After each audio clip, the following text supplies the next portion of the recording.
Good morning. I was sitting on the couch and something just occurred to me, and so I jumped up to make a video.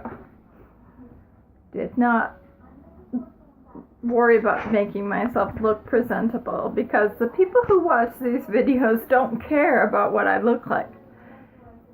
They're concerned with me and the things I think. Okay. For anyone else who this may concern, I feel a real need to do this. What I'm going to do is tell you a little bit about what happened to me. Well, I got really sick and had an infection in my brain. I think I don't know if it was my brain or where. I assume it was brain because central nervous system, you would think, well, center of the body is controlled by the brain.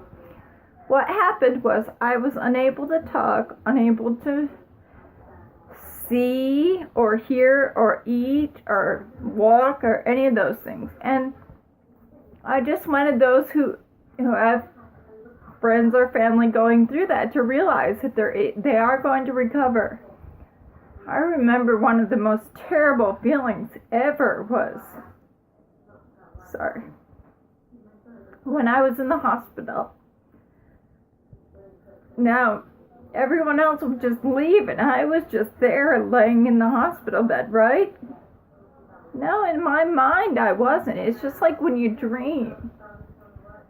It makes no sense, and so I don't even say it, and I don't think it, but I had some really strange experiences. And if you wonder what the heck I'm talking about, imagine yourself dreaming. And that's what it was. Things like, I can't even explain it. I thought that there was a person living in my throat at one point. A little guy, and anything I ate he'd take because the doctors were getting mad at me because I wouldn't eat anything and I was getting too skinny. And I'm like, well, it's not me that's doing it. It's the little person. I don't know if I said that. I don't remember. But I just remember at one point trying to come up with a plan. And I remember people having false ideas about me and who I was, and it was me. It was all this person living inside my throat, and I wanted to get them out. And I thought it was all the doctors had this evil plan, and they were going to try to kill me. And it was all part of this evil creature that was living in my, I don't know, it was throat. It was somewhere in here, and if I opened my mouth big enough, it could get out. Anyway, I was conscious for one point. I don't know what I was doing at the time because it's been a long time now, but at one point I was eating some Jell-O because I'm still not very good at solid foods, but I didn't really know how to eat, and so in the hospital, they were doing some kind of test or something, and they used to do all these tests that I thought were ridiculous, but now I realize, at the time, I didn't think I needed them, because I thought I was thinking fine, but I guess I wasn't. Anyway, they were asking me these questions, and I thought, that's so stupid. Of course I know. I'll tell you one very interesting thing. My mother told me this because I don't remember it, but they asked me to list the presidents of the United States. And so I started with George Washington and list them all in order and everything. Now, I can't do that, so there's a lot to learn still about the brain and everything that's in there. I know I used to stare at my notes for history class. I wouldn't study them because what I used to do is stare at my notes, and I'd think I want to imprint them in my mind so I can study in my dream because I'm tired physically. I had cross country and band and all these things. I had to get some sleep so that I could do them the next day, but I also had history tests, and I thought, well, so what I would do is I would just stare at the page so that I could study in my sleep. I told my mom after I aced my first few tests, I was like, oh, you know what I'm doing? I figured out a way I can study in my sleep. My mom told me, don't do that. That's not what dreams are for. That is a time to rest your body and rest your brain. And so I don't do that anymore, but I thought, hey, that's kind of cool that I could do that. That's what I thought of when my mom told me what I did, and I'm not aware of it, but they asked me to list the presidents and I could do it. Now I cannot do it now. So there's something more in your brain that communicates your subconscious to your conscious. I don't really understand that well, but another thing is, because people do not understand the brain, you don't understand what somebody's going through in the first place. They have ideas and they speculate, and science and doctors, they go to school for a long time, so they know everything, right? No. They said, well, that I would not recover. I did recover. I was in a wheelchair and I was given a walker, but I remember even my physical therapist just being like, oh, it's pretty much hopeless, because I got out of speech therapy. Doesn't sound like I should have, huh? But I did, because they were asking me things, and occupational therapy, they asked me, so if you needed something, what would you do? And I gave all the correct answers, and they had me look up things in the phone book, and I could. So they're like, well, she can function fine. And my physical therapist would have me do these things, like stand, and she's like, well, maybe there's just too much apathy because I had to lay in the hospital bed for too long. But I'm standing right now, and I walk to school every day.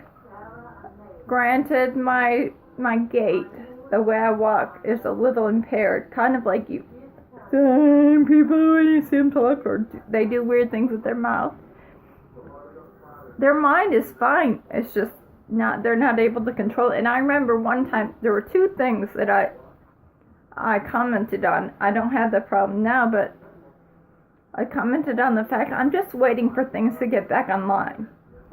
But actually, that makes a lot of sense, because in the hospital and the doctors, they just judge how much you're aware. Well, you can be aware of things that just means the things that they can see and the things that they value and they measure are working.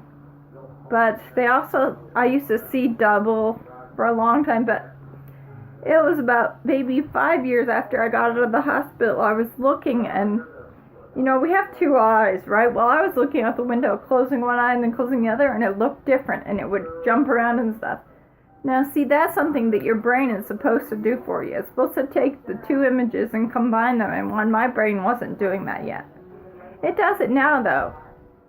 It eventually came back online, but the doctors told me, oh, wait, there was two things. The other thing was I didn't have what I called a sensor, but I do now. But what it was is, it's like, it would, if you've noticed it, I'll say things, but it's not the right word, but it almost sounds like the right word. Like the other day, my daughter was saying the word look and lick. And she says, those are different words. They mean something different. Now, see, that's the kind of thing I would do, and nobody else would notice that I do it. But I would say, oh, look at that. Now, you think I said, oh, look at that, right? Well, I didn't. I just said, oh, lick at that. And I would do that with a lot of words. I'd say a word that sounds like the right word, because the way my memory works and everything is how things sound. So if it sounds right, that's the right word. Well, it doesn't mean the right thing. I wish I could think, oh, immortality and immorality. Those are a big one. Now, what the censor does is that when I'm about to say the immorality of man, it'd be like, wait, that's not what you wanted to say, and it would stop you. You'd fix it before it comes out your mouth. Now, I didn't have that ability, so I would just say what sounded right, the immorality of man, but I meant the immortality of man. Things like that. Anyway, eventually what was that first thing? Oh, coming online. Well, that was a thought I just had. It's like, how many things I can measure, all the things that I used to do that I can't do. There are things like I cannot run. I try. Well, I can physically move quickly from one spot to another, but it's different than the way I used to do it. Of course, that's just the way it goes, because I remember watching a video about a woman who, she did not have arms, and so she did everything that normal people do with their arms with her legs. Now, the way normal people think, they'd say, oh, that's impossible. You can't do that. Look at your foot. Look at your joints and your legs. And scientifically, they've proved that you cannot do that. Well, this lady would reach up and pick an apple, and that's just, you use what you have to do what you want to do. Anyway, and so that's the reason I mentioned that, is that's what I did with my speech a lot of the times. And anyway, with running, it's like I can run, but it's different than what I used to do. I can move, but my leg still, and the way I described it initially, it feels like wood. It still feels like wood. People can hit my leg and I don't feel it. I still keep hoping that's going to come back online, but they told me in the hospital, well, not the hospital, it was a doctor I visited. He says, well, your recovery has been really amazing, and you're very fortunate. I didn't feel fortunate. Okay, this is the main thing that made me get up and want to make a video. At one point, I used to think, seriously, this is what my thoughts were. It would have been better if I just died, because the doctor said I'd just die. I had everything going for me in my life, and I think, well, sorry, I need to pause it. Alright, what I was saying is I had everything going for me and life seemed perfect. I was really good at everything. I was married, I had 2 kids, and I just had a third. I went into a coma and ended up having it taken out, delivered by C-section, because I wasn't aware what was going on. It was premature, but the baby is fine. He had to have open heart surgery, but that's because of problems. And he was trying to medicate me. I honestly think, and this is just a little plug, or maybe I shouldn't say plug, it's just me getting on my soapbox. The pharmaceutical companies, if you're ever in a doctor's office, you see these people that look really nice and come in their little suits, and they look great, and they have this little suitcase. And what they're doing is they're instructing doctors about the medication. They give them all these samples and say, hey, if you prescribe this, for every time you prescribe our drug, we'll pay you money. So I got prescribed a lot of drugs because I was an easy target. I'd say, okay. Like, I started getting dizzy and had balance problems, so they prescribed Antivert.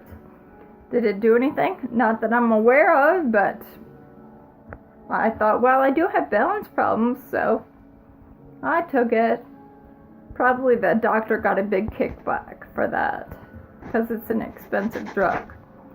Okay, what was I talking about? Oh, just because, I thought everything was going good. It would have been better, and I seriously wanted to just die. I wish that I had not survived. And I've heard of other people in accidents, and where it's, my husband calls it survivor's guilt, where you feel bad that you got to live and they didn't. And everyone used to always tell me, oh, you're so lucky, you should be thinking about why you got to live and why you got to come back. It's so miraculous.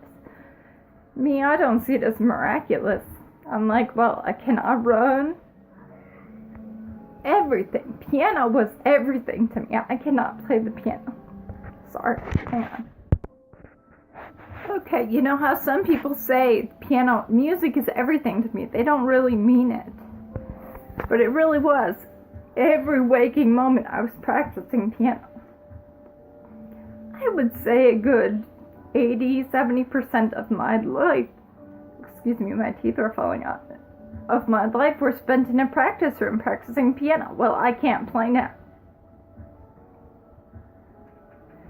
So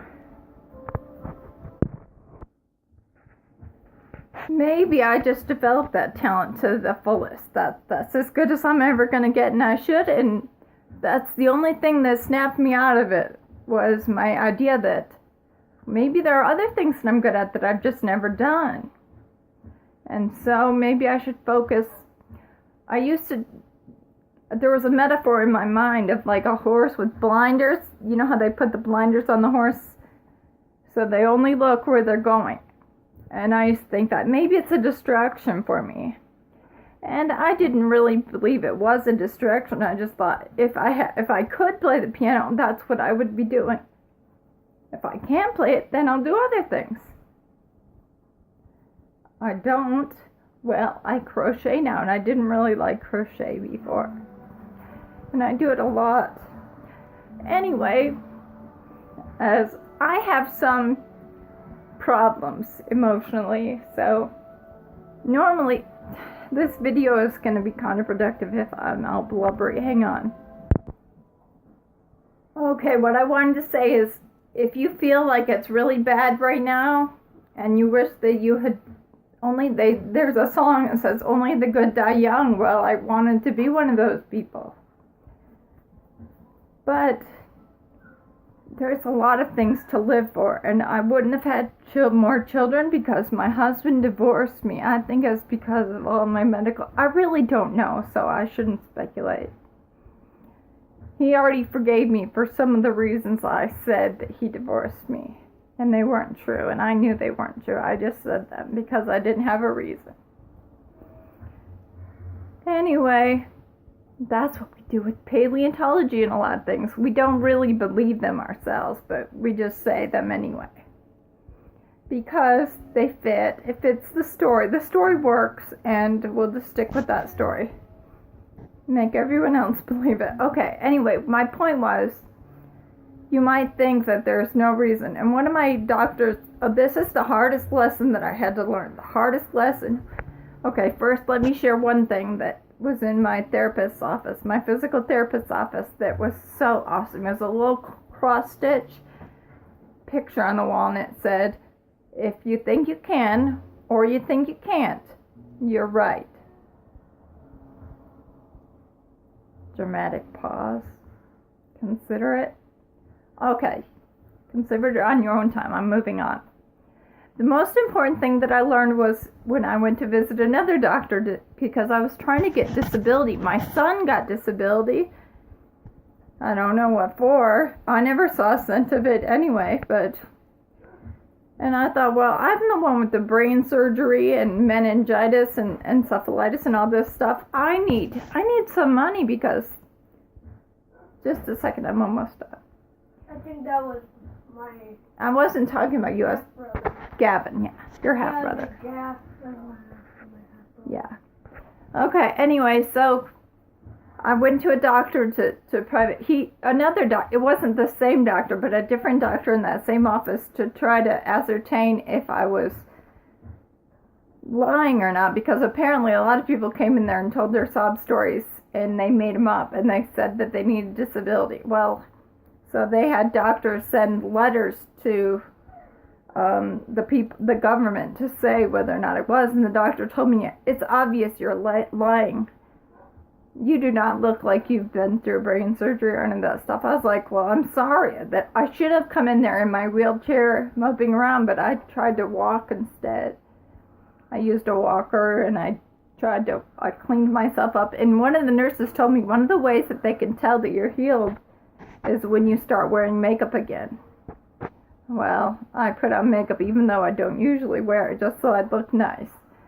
But then the doctor said, "No, there's nothing wrong with you." But that's not my big lesson. My big lesson was from another doctor that I saw. He was trying to deal with my mental, emotional issues. He says, well,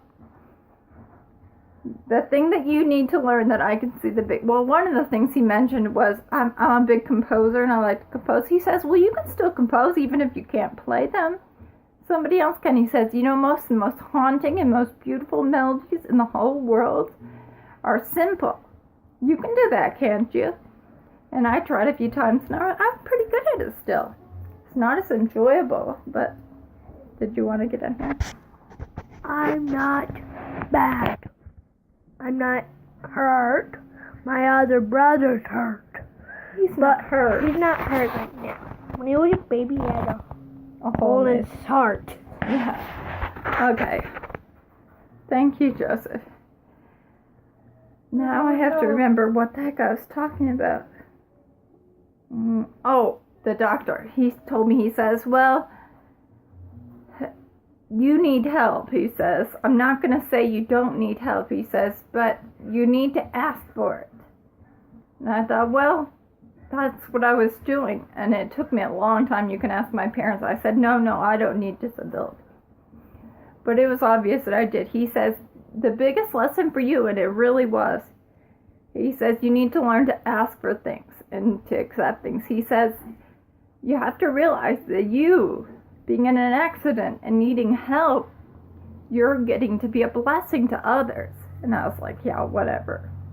At the time, but I came to realize that is true. He says, well, if you think about it, I don't know what religion you are, he says, but if Jesus Christ commanded us to help each other, well, everyone can't just be the helper. Somebody has to need to be helped. He says, and so you get to be somebody who needs help.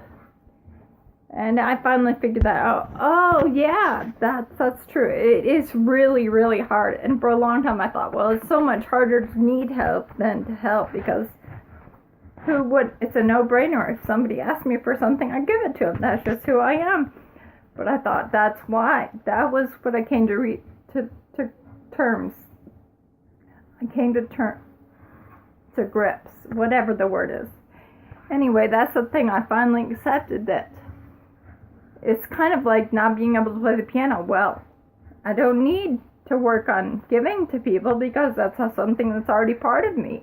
I need to work on being able to accept things. I'm not really good at being humble and needy. And that's what I'm having to work on.